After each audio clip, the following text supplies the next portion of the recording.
നമസ്കാരം. PRDയിലെ അച്ചടി ദൃശ്യ കരാറുകളിലെ അഴിമതിയിൽ വിജിലൻസ് അന്വേഷണത്തിന് സാധ്യതയുണ്ട്.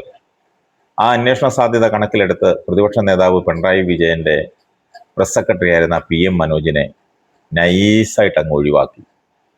പ്രതിപക്ഷ നേതാവിന്റെ പ്രസ് സെക്രട്ടറിയായി ദേശാഭിമാനി മുൻ അസോസിയേറ്റ് എഡിറ്റർ മനോഹരൻ മൊറായിയെയാണ് പിണറായി നിയമിച്ചത്.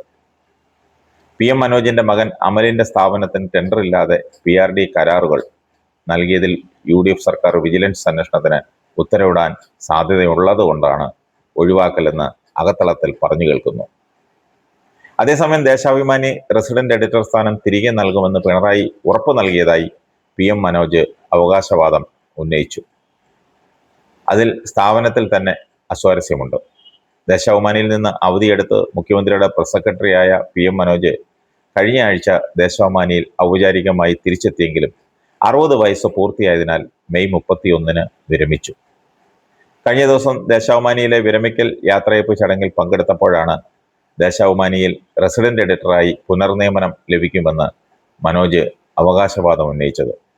ദേശാഭിമാനിയിൽ നിന്ന് വിരമിക്കുന്നവർക്ക് പുനർനിയമനം നൽകേണ്ടതില്ലെന്ന് 2016 CPM സംസ്ഥാന സെക്രട്ടേറിയറ്റ് യോഗം തീരുമാനിച്ചിരുന്നു. അത് മനോജിന് വേണ്ടി തിരുത്തുമെന്നാണ് മനോജിന്റെ അവകാശവാദം.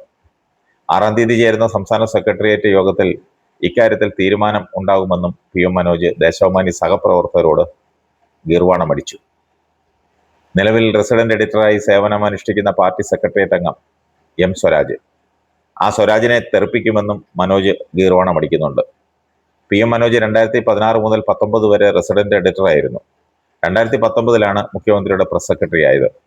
തുടർന്ന് റെസിഡന്റ് എഡിറ്ററായ VB പരമേശ്വരൻ 60 വയസ്സിൽ വിരമിച്ചപ്പോൾ പുനർനിയമനം നൽകാത്തത് 2016 സംസ്ഥാന സെക്രട്ടേറിയറ്റ് തീരുമാനം അനുസരിച്ചാണ്.